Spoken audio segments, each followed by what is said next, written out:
பாலும் தெளிதேனும் பாகும் பருப்பும் இவை நாளும் கலந்துனக்கு நான் தருவேன். கோலம் செய் துங்கக் கரிமுகத்து தூமணியே நீ எனக்கு சங்கத்தமிழ் மூன்றும் தா. முஷிவான மோதகஸ்த சாம்பரகர்ண விளம்பித சூத்ர வாமனரூப மகேஸ்வரபுத்திர விக்ன விநாயக பாதநமஸ்தே. ஜெய்கணேச பாகிமாம். ஸ்ரீ பகவதி யூடியூப் சேனல் நேயர்களுக்கு அஸ்ட்ராலஜர் டாக்டர் சுவாமி ஹரிஹர சர்மாவின் பணிவான நமஸ்காரங்கள். சக்தி ஜோதிட குழுவின் சார்பாக அடியேன் சக்தி சுவாமி ஆகிய நானும் ஐயா KS ஐயங்கார் அவர்களும் டாக்டர் ஹரிஹர சர்மா ஐயா அவர்களும் வந்திருக்கின்றோம். குரோதி வருஷம் கார்த்திகை மாத பலன்களை பற்றி பார்ப்பதற்காக. அனைவருக்கும் ஹரிஹர சர்மாவின் பணிவான நமஸ்காரங்கள். நாம் ஒவ்வொரு முறையும் பார்க்குறது அப்படின்றது மாத பலன்கள், வார பலன்கள், வருட பலன்கள், கிரக பயிற்சி பலன்கள், அதே போல் மெல்ல செல்லும் கிரகங்களுடைய பயிற்சி பலன்கள் பார்க்குறோம்.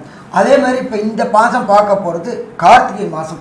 மாதங்களில் கார்த்திகை மாதம்ன்றது மிக உயர்ந்த மாதம் அப்படின்னு எல்லா இடத்துலையுமே சொல்லியிருக்கிறோம். ஜோதிஷ சாஸ்திரத்துலையும் சொல்லியிருக்கு.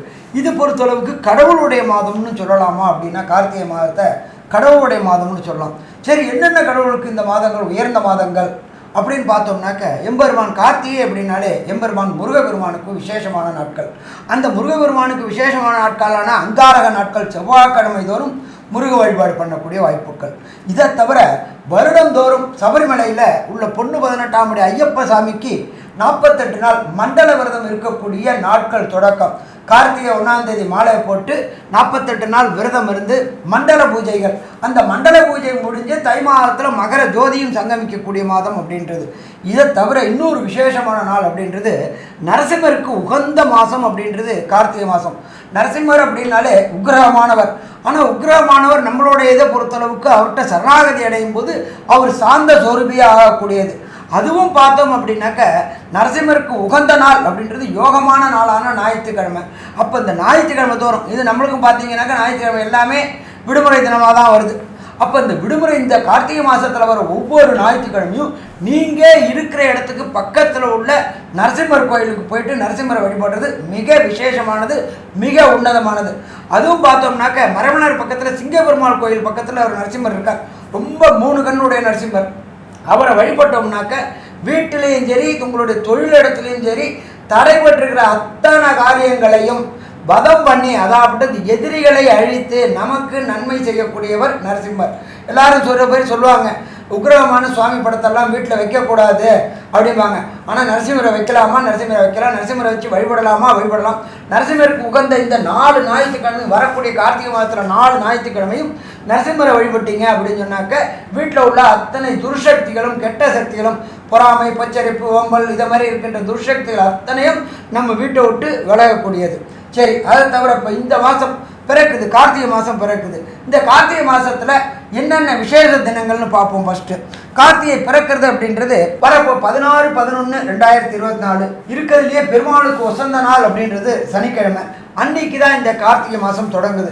இந்த கார்த்திகை மாதம் முடியக்கூடிய நாள் அப்படின்றது 15/12/2024 உயர்ந்த கிழமை, சூரிய பகவானுக்கு உயர்ந்த கிழமை, நரசிம்மருக்கு உயர்ந்த கிழமையான ஞாயிற்றுக்கிழமையில் முடியுது. சரி, இந்த மாதத்தில் என்னென்ன விசேஷ தினங்கள் இருக்குது அப்படின்றத ஃபஸ்ட்டு பார்ப்போம். 16/11/2024 மாதம் தொடங்குற அன்னைக்கே முடவன் முழுக்கு. இந்த முடவன் முழுக்கு அப்படின்றத பொறுத்தளவுக்கு என்ன பண்ணுவாங்க அப்படின்னாக்க ஸ்நானம் பண்ணக்கூடியது, புனித நதிகளில் ஸ்நானம் பண்ணக்கூடியது இந்த முடவன் முழுக்கு. அதுக்கு அடுத்தது சந்திர பகவானுக்கு சங்கடங்களை விளக்கிய நாளான சங்கடகர சதுர்த்தி 19/11/2024. இதை தவிர 23/11/2024 சனிக்கிழமை வாஸ்து நாள்.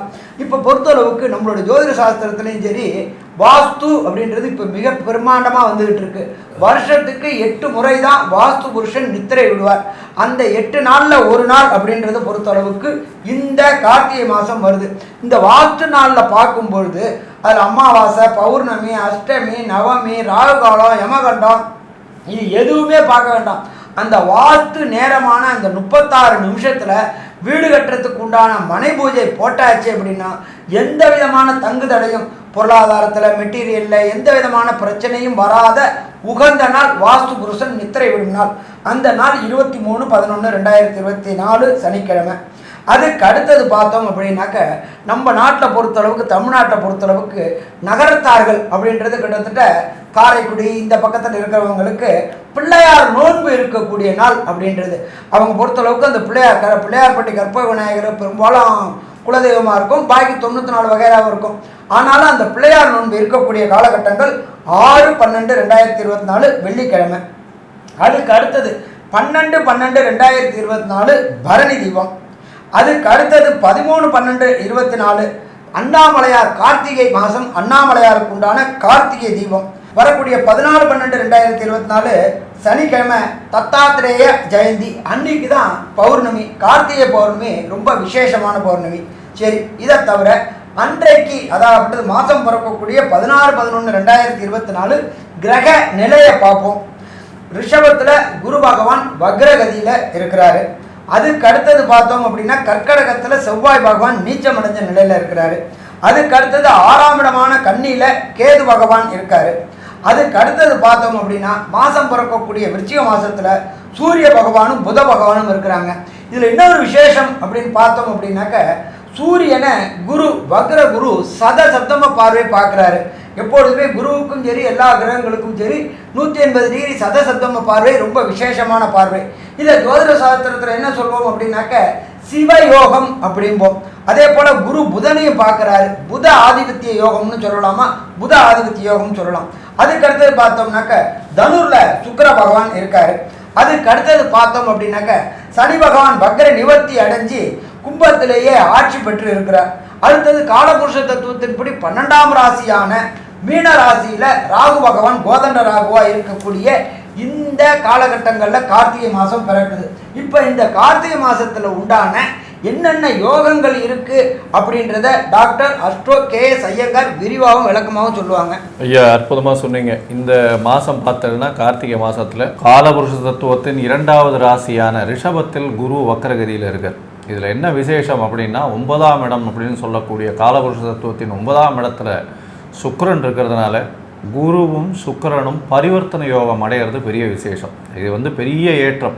அந்தந்த ராசியில் அவள் ஆட்சி பெற்றதற்கு சமம். அதனால் பார்த்தாலேயானால் சுக்கிரன் தன்னுடைய வீடான ரிஷபத்தில் ஆட்சியும் குரு தன்னுடைய வீடான தனுசுவில் வக்ரகதியில் ஆட்சியும் பெற்றிருக்கிறதுக்கு சமம். அதனால் பரிவர்த்தனை யோகம், கிரக பரிவர்த்தனை யோகம் நடக்கிறது ஒன்று. 2வது விஷயம் பார்த்தாலேயானால் வக்கரம் பெற்ற குரு சமசப்தம பார்வையில் சூரியனை பார்க்குறாரு. ஏன்னா விருச்சிகத்தில் சூரியன் வந்துட்டார். சூரியன் சமசப்தமத்தில் இருக்கக்கூடிய காலகட்டம். இது சிவராஜ யோகம் அப்படின்னு பேர். நாட்டை ஆளுகின்ற அவர்களுக்கு ஒரு பெரிய ஏற்றத்தை கொடுக்கக்கூடிய யோகமாக கருதப்படுகிறது. பொதுவாகவே இந்த சிவராஜ யோகம் இருக்கக்கூடியவர்களுக்கு கஷ்டன்றது வர்றதுக்கு வாய்ப்பே கிடையாது. எந்த ஒரு பிரச்சனைகளாக இருந்தாலும் அதுவே சரியாக போகக்கூடிய வாய்ப்புகள் நிச்சயமாக உண்டு. இந்த சிவராஜ யோகமும் அதை தவிர குரு சுக்கிரன் பரிவர்த்தனையும் இந்த மாதம் பெரிய ஏற்றத்தை கொடுக்கறது. இதை தவிர பார்த்தலையானால் சனி பகவான் ஆட்சி பெற்று கும்பத்தில் வக்கர நிவர்த்தியெல்லாம் அடைஞ்சு அவர் சனி பகவான் கும்பத்திலேயே சதய நட்சத்திரத்தில் இருக்கார். அது ஒரு பெரிய ஏற்றம். ஏன்னா அவருடைய ராசியிலேயே அவர் ஆட்சி பெற்று போய் இருக்கிறதுனால பெரிய ஏற்றத்தை கொடுக்கக்கூடிய காலகட்டமாக இருக்குது. இது சசயோகம்னு சொல்லுவாள். ஏன்னா அவர் ஆட்சி பெற்று போயிருக்கக்கூடிய யோகம். பஞ்சமகாபுருஷ யோகத்தில் இது ஒரு பெரிய ஏற்றத்தை கொடுக்கக்கூடிய யோகம். இது எதனால் இந்த யோகத்தை சொல்கிறோம் அப்படின்னா வேலை செய்பவர்கள், வேலையாட்கள் இவர்களுக்கெல்லாம் பெரிய மாற்றங்கள், அதாவது ரெவல்யூஷனரி லீடர்ஸ், ரெவல்யூஷன்ஸ் இதெல்லாம் வரக்கூடிய காலகட்டமாக இது அமையக்கூடும் அப்படின்றத சொல்கிறோம். ஏன்னா குருவும் வக்ரகதியில் இருக்கார். அதை தவிர பார்த்தீங்கன்னா சனி ஆட்சி பெற்று போயிருக்கார். அதனால் ஒரு போராட்டம் நிறைந்த ஒரு மாற்றங்கள் ஏற்படுத்தக்கூடிய வாய்ப்புகள் இந்த கார்த்திகை மாதத்தில் வரும். இந்த மாதத்தில் பார்த்தாலேயானால் ஒரு ராசிக்கும், அதாவது மேஷம் முதல் மீனம் வரை என்னென்ன பலன்கள், இந்த மேஷம் முதல் மீனம் வரை இந்த யோகங்கள் எந்த அளவுக்கு அவங்களுக்கு ஏற்றத்தையும் மாற்றத்தையும் அவர் வாழ்வில் கொடுக்கும் அப்படின்றத ஒன்றொன்னா வருஷப்படுத்தி பார்க்கலாம். அன்பார்ந்த தனுராசி என்பர்களே, நாம் இப்போ பார்க்க போகிறது கார்த்திகை மாதத்தில் தனுர் ராசி என்பவர்களுக்கு என்ன நற்பலன்கள் என்ன கெடுபலன்கள் பார்க்க போகிறோம். என்னடா அது நல்ல பலன் கெட்ட பலன் சேர்த்து சொல்கிறாரு, அதுதான் வாழ்க்கையில் பொறுத்தளவுக்கு நல்லதும் கெட்டது தானே பூவா தலையா அப்படின்ற பொறுத்தளவுக்கு தலையும் பூவும் மாறி மாறி வரக்கூடிய வாழ்க்கை. தனுர் ராசி என்பவர்களை பொறுத்தளவுக்கு எப்போதுமே கெட்டாலும் மேன்மக்களே, சங்கு சுட்டாலும் மென்மை தரும்னு சொல்லுவாங்க. இவங்களை பொறுத்தளவுக்கு இந்த கையில் கோடி ரூபாய், இந்த கையில் மரியாதையும் அப்படின்னா கோடி ரூபாயை உதாசீனப்படுத்திட்டு மரியாதை எதிர்பார்க்கக்கூடிய நபர்கள் தனுர் ராசி என்பர்கள். இப்போ அப்படியேற்பட்ட தனுர் ராசி என்பர்களுக்கு இந்த கார்த்திகை மாதம் பரிவர்த்தனை யோகம் பெற்றிருக்கக்கூடிய மாதம். அப்போ இந்த பரிவர்த்தனை யோகம் அப்படின்னா என்ன அப்படின்னாக்க, சுக்கிரனுடைய வீட்டில் குரு பகவானும் குரு பகவானோட வீட்டில் சுக்கிர பகவானும் இருக்கிறது பரிவர்த்தனை யோகம். அப்போ பரிவர்த்தனை யோகம் அப்படின்னு சொன்னாக்க அந்தந்த கிரகங்கள் அந்தந்த வீட்டில் ஆட்சி பெற்றதற்கு சமமான காலகட்டம் அப்படின்னு பேர். எல்லா நாளாக சொல்லிட்டு இருந்தாங்க, குரு 6ல் இருக்கிறாரு, கஷ்டத்தை கொடுப்பாரு, பொருளாதாரத்தில் எதை பண்ணுவார் இது பண்ணுவாருன்ட்டு. ஆனால் இந்த கார்த்திகை மாதம் பிறக்கக்கூடிய நாள்லேயே பொறுத்த அளவுக்கு சுக்கிர பகவானும் குரு பகவானும் பரிவர்த்தனை யோகம் பெற்று ஆட்சி பெற்றதற்கு சமமான நிலையில் இருக்கின்றார்கள். அப்போ பொருளாதாரத்தில் பொறுத்தளவுக்கு தொடர் முன்னேற்றம், that is call continue improvement with consistent improvement இருக்கக்கூடிய காலகட்டம். தொட்டதெல்லாம் தொடங்கக்கூடிய காலகட்டம், வெச்சதுக்கெல்லாம் விடிவு கிடைக்கக்கூடிய காலகட்டம். நீண்ட நாட்களாக தனுர் ராசி என்பவர்களுக்கு திருமணம் தடையும் தாமதமும் ஏற்பட்டுக்கிட்டே இருந்துச்சு. அந்த திருமணம் தடையும் தாமதமும் விலகக்கூடிய காலகட்டம் இந்த கார்த்திகை மாதம். இதை தவிர கம்யூனிகேஷன் பாவத்தில் கம்யூனிகேஷன் பாவாதிபதியான சனி பகவான் உட்கார்ந்துருக்கார். கடந்த 4/11/2024 வரலும் அவர் வக்ரமாக இருந்தார். வக்ரமாக இருந்த காலகட்டங்களில் நீங்கள் சொன்ன அத்தனையும் உங்களுடைய நண்பர்களாலும் உற்றார்களாலும் தவறுதலாகவே புரிந்து கொள்ளப்பட்டது. இப்போ சனி பகவான் ஆட்சி பெற்றதுனால கண்டிப்பாக அது நல்லபடியாக புரிந்து கொள்ளப்படும். இதை தவிர தகவல் தொடர்பு துறையில் இருக்கக்கூடியவங்க, அதாவது இந்த ஏர்டெல், ஜியோ, பிஎஸ்என்எல் போன்ற தகவல் தொடர்பு துறையில் இருக்கிறவங்களுக்கு இந்த கார்த்திகை மாதம் ஏற்றமான மாதம். என்ன ஒன்று அப்படின்னு கேட்டாக்கா, கொஞ்சம் ஃபஸ்ட்டு எல்லாரும் போனோமா வந்தோமா ஜெயிச்சோமான்னு இருப்பாங்க. கொஞ்சம் போராடி ஜெயிக்கணும். ஏன்னு கேட்டிங்கன்னா, ஆட்சி பெற்ற சனி பகவான் அவர் இருக்கிறது ராகுவோடைய நட்சத்திர பாதத்தில் இருக்கார். அதனால் கொஞ்சம் யோசனை பண்ணி பேசினோம்னாக்க வரக்கூடிய வந்த பிரச்சனைகள் அத்தனையும் தீரும். 4ஆம் இடத்தில் ராகு. 4ஆம் இடம் அப்படின்றது நம்மளுடைய ஜோதிட சாஸ்திரத்தில் உயர்கல்வி லோயர் எஜுகேஷன் 2ஆ பிரிப்போம். லோயர் எஜுகேஷனுக்கு அதிபதி அந்த 4ஆம் இடம். அந்த 4ஆம் இடத்துக்கு உண்டானவர் பரிவர்த்தனை யோகம் பெற்றிருக்கிறதுனால, ராகுவும் இருக்கிறதுனால படிப்பில் கொஞ்சம் கவனசேரர்கள் ஏற்படும். ஆனால் பரிவர்த்தனை யோகம் இருக்கிறதுனால அந்த பிரச்சனையும் சால்வ் ஆகிப்படும். ராகுக்கு இடம் கொடுத்த குரு பகவான் கோதண்ட ராகுவாக இருக்கிறதுனால சின்ன சின்ன பிரச்சனைகள் படிப்பில் லோயர் எஜுகேஷனில் வரக்கூடிய வாய்ப்புகள் உண்டு.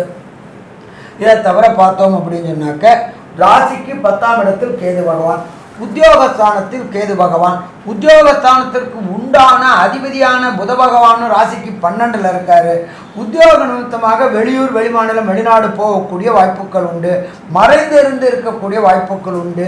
அந்நிய மதம், அந்நிய மொழி பேசுகிறவங்க கூட நல்ல நிலைமை ஏற்பட்டு வெளியூர், வெளிமாநிலம், வெளிநாடுகளில் புதிய தொழில்கள் தொடங்கக்கூடிய வாய்ப்புகள் உண்டு. ஆனால் போனோமா வந்தோமா தொடங்கினோம்னு இருக்க முடியாது, சற்று சிரமம் ஏற்படும். ஏன்னு கேட்டிங்கன்னா, கேது இருக்காரு. கேது அப்படின்றது ஞானக்காரகன், ஒரு படிப்பினை கொடுத்துட்டு தான் கொடுப்பாரு. அப்போ அதனால் இதில் நிதானமாக இருக்கக்கூடியது காலகட்டங்கள். அதுக்கு அடுத்தது பார்த்தோம் அப்படின்னா, இந்த காலகட்டங்களில் பொறுத்தளவுக்கு இங்கே யோகங்கள் இருக்குது. இந்த மாதம் கார்த்திகை மாதத்தில் என்னென்ன யோகங்கள் இருக்குது? குரு பகவானானவர் சதசப்தம பார்வையாக சூரியனை பார்க்குறார், அதுக்கு பேர் சிவராஜ யோகம்னு பேர். அதுக்கு அடுத்தது குரு பகவானானவர் புத பகவானை பார்க்குறார், அது புத ஆதிபத்திய யோகம்னு பேர். 3ஆம் இடத்துல உள்ள சனி பகவான் இது பண்ணுறது பேர் தசயோகம்ன்றது பேர். இப்போ இந்த 3 யோகங்களும் என்னென்ன நற்பலன்களை என்னென்ன கெடுபலன்களையும் நம்மளுடைய தனுர் ராசி என்பவர்களுக்கு தருவாங்க அப்படின்றத டாக்டர் அஸ்ட்ரோ KS ஐயங்காரங்க விரிவாகவும் விளக்கமாகவும் சொல்லுவாங்க. ஐயா, அற்புதமாக சொன்னீங்க. அதாவது இந்த தனுசு ராசிக்காரர்களை பொறுத்தவரையிலும் ராசிநாதன் 6ஆம் இடத்துல இருந்தது அவர்களுக்கு செட்பேக்காக இருந்தது. வக்கரகதியானர் அது பிரச்சனைகளை எல்லாத்தையும் நிச்சயமாக மாற்றத்தை கொடுத்தது.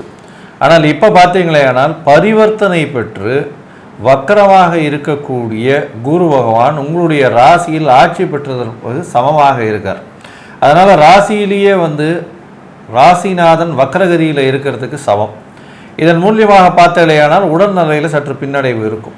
எடுக்கக்கூடிய டெசிஷன்ஸ், அதாவது எந்த ஒரு முக்கியமான ஒரு விஷயங்களை டெசிஷன் எடுத்தீங்கனாலும் அது தவறாக போகக்கூடிய வாய்ப்புகள் உண்டு. இந்த காலகட்டத்தில் கொஞ்சம் பொறுமையாக இருக்கிறது ரொம்பவும் நல்லது. உங்களுடைய ராசிக்கு 6ஆம் இடத்துல கண்டிப்பாக சுக்கிரன் பரிவர்த்தனையில் ஆட்சி பெற்று போகிறது நல்லது. இதன் மூலியமாக புதிய கடன் வாங்கக்கூடிய வாய்ப்பும், அதை தவிர பார்த்தலையானால் வெளியூர், வெளிமாநிலம் சென்று வேலை நிமித்தமாக வெளிநாடு போகக்கூடிய வாய்ப்பும் நிச்சயமாக வரும்.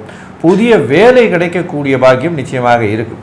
இதை தவிர உங்களுடைய ராசிக்கு 12ஆம் இடத்துல சூரியனும் 6ஆம் இடத்தில் குரு வக்கரகதியில் இருக்கிறதுனால சிவராஜ யோகம் இருக்கிறதுனால வெளிநாட்டை சார்ந்தவர்கள் வெளிநாட்டில் இருப்பவர்கள் மூலியமாக நல்ல ஒரு ஏற்றமும் வெளிநாட்டுக்கு போகணும்னு பார்த்துட்டு இருக்கவர்களுக்கு நிச்சயமான காலகட்டமாகவும் இந்த மாதம் அமைய போகிறது. ராசிக்கு 3ஆம் இடத்துல இருக்கக்கூடிய சனி பகவான் சனி வக்ர நிவர்த்தி ஆயிட்டார். அதனால் 7.5 சனி எல்லாமே முடிஞ்சு 3ஆம் இடத்துல போய் வக்ர நிவர்த்தியும் ஆனதுனால உங்களுக்கு ஒரு நல்ல ஏற்றம். 3இல் சனி என்றால் முடிசூடா மன்னன்னு சொல்லுவாங்க. பணவரவிற்கு பஞ்சம் இருக்காது. ஏன்னா அவரே தான் 2ஆம் அதிபதியும். அதனால் பணவரவிற்கு பஞ்சம் இருக்காது. 3ஆம் இடத்துல போய் சனி இருக்கிறதுனால இளைய சகோதரர்கள் கூட சில பிரச்சனைகள் இருக்கும். ஆனால் முயற்சிகளில் வெற்றி வாகை சூழக்கூடிய வாய்ப்புகள் நிச்சயமாக உண்டு. ராசிக்கு 4ஆம் இடத்தின் அதிபதி அப்படின்னு சொல்லக்கூடிய அதாவது குரு பகவான் ராகு இருக்கிறதுனால நல்ல ஒரு ஏற்றம். தாயின் உடல்நிலையில் நல்ல ஒரு ஏற்றம் இருக்கும். புதிய வீடு வாங்கக்கூடிய வாகனம் வாங்கக்கூடிய வாய்ப்புகள் நிச்சயமாக உண்டு. புதிய கடன் ஏற்படக்கூடிய வாய்ப்புகள் உண்டு. உங்களுடைய பதவி புகழ் அந்தஸ்து கௌரவம் சற்று பின்னடைவை சந்திக்கக்கூடிய காலகட்டமாக இருக்கும். ஏன்னா 5-12 அதிபதினு சொல்லக்கூடியவர் செவ்வாய் 8ஆம் இடத்துல மறைஞ்சு போகிறார். அதனால் 8-12 பார்த்தோன்னா 8ஆம் அதிபதி 8ஆம் இடத்துல 12ஆம் அதிபதி மறைஞ்சிருக்கார் அப்படின்னும் பொழுது வெளிநாட்டுக்கு போகிறதுக்கு வாய்ப்புகள் ஷார்ட் ட்ரிப் இருக்கக்கூடிய வாய்ப்புகள் நிச்சயமாக உண்டு. உங்களுடைய ராசிக்கு பார்த்தீங்களேயானால் 10ஆம் இடத்துல கேது பகவான் இருக்கிறதுனால இருக்கிற தொழிலை விட்டுட்டு வேற ஒரு தொழில் வரக்கூடிய வாய்ப்பும் புதிய தொழில் அமையக்கூடிய வாய்ப்பும் நிச்சயமாக உண்டு. வக்கரகதியில் இருக்கக்கூடிய குரு பார்க்கறதுனால புதிய தொழில் மாறுதல்கள் ஏற்படக்கூடிய வாய்ப்புகள் நிச்சயமாக இருக்கும். இந்த காலகட்டத்தில் உங்களுடைய முயற்சிகள் நிச்சயமாக வெற்றி பெறும். இருந்தாலும் சில நாட்கள் இந்த முயற்சிகளை தள்ளி போடுறது நல்லதுன்னு சொல்கிறோம். இந்த காலகட்டத்தில் பார்ட்னர்ஷிப் பிஸ்னஸில் நல்ல ஒரு ஏற்றம் இருக்கக்கூடிய காலகட்டம். ஏன்னா சப்தமாதிபதி 12ஆம் இடத்துல இருந்து குருவின் பார்வையில் இருக்கிறது ரொம்ப விசேஷம். இந்த மாதிரியான காலகட்டத்தில் உங்களுடைய முயற்சிகள் சில நாட்கள் தள்ளி போடணும் அப்படின்னு சொல்கிறோம். அது சந்திராஷ்டம தினங்கள்னு சொல்கிறோம். இந்த ராசிக்காரர்களுக்கு அதாவது தனுசு ராசிக்காரர்களுக்கு சந்திராஷ்டம தினங்கள் என்னென்ன, இந்த மாதத்தில் அதாவது குரோதி வருஷம் கார்த்திகை மாதத்தில் எந்த தெய்வத்தை வணங்கினா அவர்களுக்கு இருக்கக்கூடிய பிரச்சனைகள் அதாவது குருவினால் இருக்கக்கூடிய பிரச்சனைகள் விலகும் அப்படின்றத நம்மளுடைய ஐயா கிட்ட கேட்போம். ரொம்ப அற்புதமாக சொன்னீங்க ஐயா. அதாவது கார்த்திகை மாதத்தில் வரக்கூடிய சந்திராஷ்டம தினங்கள் அப்படின்னு சொல்லக்கூடியது இந்த தனுசு ராசிக்காரர்களுக்கு 5ஆம் தேதி 6ஆம் தேதி 7ஆம் தேதி இது கார்த்திகை மாத தேதி. இந்த கார்த்திகை மாதத்துக்கு உண்டான தேதிக்கு ஆங்கில தேதி அப்படின்னு சொல்லக்கூடியது 20/11/2024 புதன்கிழமை பகல் 1:07 முதல் ஆரம்பிக்குது. அப்போ 21ஆம் தேதி ஃபுல்லாக இருக்குது. 22/11/2024 வெள்ளிக்கிழமை இரவு 9:38 வரைக்கும் உங்களுக்கு சந்திராஷ்டம தினங்கள் 2.25 நாட்கள் வரும். இந்த 2.25 நாட்கள் தவிர்க்க வேண்டிய விஷயங்கள் என்னென்ன அப்படின்னு பார்த்தா, பிரயாணங்களை தவிர்க்கணும், புதிய முயற்சிகளை தவிர்க்கணும். இந்த ரெண்டையுமே அவசியம் தவிர்க்கணுங்கிறது தான் சொல்கிறோம். இதில் பிரயாணம் மாத்திரம் தவிர்க்க முடியாத சூழ்நிலைகள் இருந்தால் அதற்குண்டான பரிகாரங்கள் அப்படின்னு அந்தந்த கிழமைக்கு ஒரு பரிகாரங்கள் இருக்குது. அப்போ அந்த பரிகாரங்கள் என்னங்கிறத தெரிஞ்சுட்டு அந்த பரிகாரத்தை பண்ணிட்டு அது போங்க அப்படின்னு சொல்கிறோம். ஏன்னா இந்த சந்திராஷ்டமம் அப்படின்னு சொன்னால் சந்திரனுக்கு அதாவது 8ஆம் இடத்துல சஞ்சரிக்கிற காலத்தை சந்திராஷ்டம தினம் அப்படின்னு சொல்கிறோம். அந்த 8ஆம் இடத்துல சஞ்சரிக்கிற போது மன கிளேசங்கள் ஏற்பட்டு எந்த ஒரு முடிவும் உங்களால் எடுக்க முடியாத சூழ்நிலை ஏற்படுறதுனால அந்த முடிவுகளெல்லாம் தப்பாக போயிடும். அந்த இன்னைக்கு தப்பானது இன்னைக்கே தொந்தரவு தராது. இன்னைக்கு அடிபட்டால் இன்னைக்கே ஆகாது மாதிரியா அது ஒரு சில காலங்கள் கழிச்சதுக்கப்புறம் அதனுடைய பின் விளைவுகளை சந்திக்க வேண்டியது வரும். அந்த பின் விளைவுகள் வரக்கூடாதுங்கிறதுக்காகத்தான் இந்த சந்திராஷ்டம தினத்தை விளக்கணும்னே நாங்கள் சொல்லிகிட்டு இருக்கிறது. அதனால் இந்த சந்திராஷ்டம தினங்களில் அவசியம் விளக்கிக்கிறது நல்லது.